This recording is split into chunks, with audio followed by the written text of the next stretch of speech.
1 Tessalonicenses. Parte 3. No vídeo anterior, refletimos sobre uma pergunta profundamente solene: como estaremos naquele dia? Vimos que a expectativa da vinda do Senhor não é um tema periférico, mas uma realidade que toca diretamente nossa condição espiritual. As Escrituras mostraram que o não ser envergonhado diante dele está ligado a uma vida de confiança, refúgio, integridade, apego à palavra, fé verdadeira, permanência em Cristo e rejeição de tudo aquilo que desagrada ao Senhor.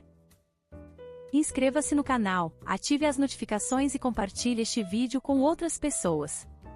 Juntos, podemos levar a palavra de Deus ainda mais longe. Se no estudo anterior entendemos que a volta do Senhor define como devemos estar, agora veremos de maneira ainda mais profunda como essa expectativa deve moldar o nosso coração, nosso testemunho e nossa maneira de viver. Veja esta realidade expressa de maneira bastante forte no cântico redigido por nosso irmão Atminei, chamado Desde Betânia. Desde Betânia, quando nos deixaste, saudade imensa inundou meu ser. Não tenho mais tocado a minha harpa, como tocar, se a ti não posso ver? Na solidão da noite tão profunda, fico em silêncio e calmo a meditar nessa distância, pois de mim tão longe estás. E há quanto tempo prometeste regressar? Sem lar, recordo tua manjedoura, olhando a cruz não posso me alegrar. E tu me lembras o meu lar futuro, mas é a ti quem mais quero encontrar. Sente não tem sabor minha alegria, doçura, encanto, aos hinos vem faltar, vazios são meus dias, pois aqui não estás. Senhor, te peço, não demores a voltar. Embora aqui tua presença eu goze, de ti saudade estou sempre a sentir. Mesmo gozando o teu amor imenso, anseio pelo dia em que hás de vir. Mesmo na paz me sinto tão sozinho, por ti suspiro em meio do prazer. Jamais minha alma tem satisfação total, pois o teu rosto amado não consigo ver. Com sua terra sonha o peregrino, com sua pátria, o exilado, além. Distante, o noivo pensa em sua amada. De amados pais, saudade os filhos têm. Assim também anelo ver teu rosto, ó meu querido e amado Salvador. Ah! Se eu pudesse, agora, a tua face ver. Até quando esperarei por ti, ó meu Senhor? Tu lembras que buscar-me prometeste, e junto a ti em breve me levar? Mas tantos dias e anos já passaram, cansado estou e peço-te lembrar. Tuas pegadas vejo tão distantes, e quanto tempo ainda vai passar? Ansioso clamo a ti, e peço, ó Salvador, ó, não demores. Vem, Senhor, me arrebatar. O dia nasce e morre, e assim as noites. E quantos santos já não estão aqui tanto esperaram pela tua volta, e há muito tempo estão dormindo em ti. Ó meu Senhor, por que não te manifestas? Espesso véu está a te ocultar quantos remidos teus estão a te esperar. Será que a nossa espera não vai mais findar? Sei que também anseias por voltares e arrebatar os redimidos teus. Por isso peço não mais demorares, depressa vem levar-nos para Deus. Ó vem, Senhor, a tua igreja clama, não ouves tua noiva te chamar? Olhando o céu, saudosa, diz a suspirar, amado noivo, não demores a voltar. Se isto não for uma realidade para nós também, nós, como veremos mais adiante nesta mesma carta, não poderemos viver vidas santas e aprovadas pro Senhor. Vejamos a diferença entre dia de Cristo e dia do Senhor. Dia do Senhor é uma expressão que tem a ver com calamidade, com juízo, com vingança, com trevas, com ira. Dia de Cristo tem outro significado e aplicação. Tem a ver com o dia do encontro do Senhor com seus fiéis redimidos. Esta citação de Paulo e 2 Timóteo é bastante significativa. Ele não o chama de dia de Cristo. Isto denota anseio e intimidade. Será que para nós o dia de Cristo tem sido chamado de aquele dia? Não é necessário dizer da expectativa que consome o coração de uma noiva quanto ao dia de seu casamento. E a noiva de Cristo como aguarda, como se prepara e com que ansiedade espera por aquele dia? Que o Senhor encontre lugar nos nossos corações para ajustar nossas vidas de tal maneira que aquele dia seja o dia para cada um de nós. Vamos agora, após as 5 notas introdutórias, passar a uma análise mais detalhada desta epístola.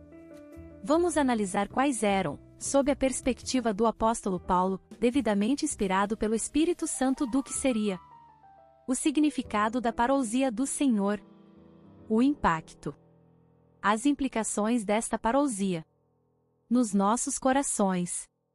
O capítulo 1 destaca fundamentalmente o testemunho dos Tessalonicenses conectado com este assunto da vinda, da parousia do Senhor. Era uma assembleia sofredora, uma assembleia muito jovem. Uma assembleia que havia perdido a esperança com respeito àqueles que já haviam partido, aqueles santos que haviam já morrido, dormido. Eles achavam que aqueles que dormiram, que morreram antes da parousia do Senhor, eles teriam perdido esta oportunidade gloriosa de estar e de ver o Senhor face a face. Ou seja, eles estavam, de certa forma, desesperançados, afligidos e em meio a muita tribulação, perseguição e sofrimento. Esta carta entra, portanto, como uma base de sustentação maravilhosa para irmãos tão jovens e tão atribulados. A palavra que resume este testemunho tão vibrante desta jovem assembleia sofredora, está descrita no verso 8. Porque de vós repercutiu testemunho retumbante. Instrumentos de percussão são aqueles que, ao serem tocados, emitem um som alto, estridente, significativo. A palavra grega para repercutir, fala exatamente de um som estridente, como de um tambor, que quando tocado se ouve de longe. Mas por que o testemunho deles era tão vibrante? Verso 3. Operosidade da vossa fé. Fé mais obras. A abnegação do vosso amor. Amor altruísta. Firmeza da vossa esperança. Viva a esperança. Em 1 Coríntios 13, verso 13. Agora, pois, permanecem a fé, a esperança e o amor, destes três, porém o maior é o amor. Porque o maior deles é o amor. Porque toda nossa vida de fé, o justo viverá pela fé, vai se consumar na vinda, na parousia do Senhor. Nós não precisamos mais de fé neste momento, porque a nossa fé terá chegado à sua consumação. E a consumação da fé se chama amor. E nós também não necessitaremos mais de esperança. Hoje nós temos uma viva esperança, aliás, e assim mesmo se purifica todo aquele que nele tem esta esperança. Mas quando nós estivermos face a face com o Senhor, na parousia do Senhor, nossa esperança terá sido consumada. Ou seja, fé consumada, esperança consumada. Então não mais necessitaremos de ambas, porque haveremos de experimentar a plenitude do amor. Nesse sentido, podemos dizer que a fé e a esperança são dois rios que desaguam conjuntamente no rio do amor. É como se o amor fosse um rio para o qual afluem dois outros rios, a esperança e a fé. Vejamos a aplicação disto expressa no verso 9. Pois eles mesmos, no tocante a nós, proclamam que repercussão teve o nosso ingresso no vosso meio. Verso 9. A repercussão do testemunho dos Tessalonicenses se deu, em grande medida, porque o ingresso de Paulo, Silas e Timóteo no meio deles proclamando o Evangelho, foi retumbante. Neles a palavra era viva, forte e real. Sem vidas fortes no Senhor, em certo sentido retumbantes, nós nunca teremos frutos expressivos em nosso ministério do Senhor. E, como, deixando os ídolos vos convertestes a Deus. Verso 9. Clara expressão de fé. Para servirdes ao Deus vivo e verdadeiro. Clara expressão da abnegação do amor. E para guardardes dos céus o seu Filho, a quem ele ressuscitou dentre os mortos, Jesus, que nos livra da ira vindoura. Clara expressão da viva esperança. Estas são as razões pelas quais eles tinham um testemunho retumbante. Será que nós temos deixado os ídolos? Eles têm muitos nomes, são sutis e persuasivos. Será que temos tido uma viva esperança, aguardando dos céus o seu Filho? Considerações finais do capítulo 1. Hebreus 9 versos 27 e 28. E, assim como aos homens está ordenado morrerem uma só vez, vindo, depois disto, o juízo, assim também Cristo, tendo-se oferecido uma vez para sempre para tirar os pecados de muitos, aparecerá segunda vez, sem pecado, aos que o aguardam para a salvação. Atenção à palavra aparecerá segunda vez. Parousia do Senhor. Atenção à palavra aos que o aguardam. Isto é muito impressionante. Ele aparecerá, segunda vez, aos que o aguardam. 1 Tessalonicenses 2 verso 13. Outra razão ainda temos nós para, incessantemente, dar graças a Deus, é que, tendo vós recebido a palavra que de nós ouvistes, que é de Deus, acolhestes não como palavra de homens, e sim como, em verdade a palavra de Deus, a qual, com efeito, está operando eficazmente em vós, os que credes. Atenção às palavras sublinhadas.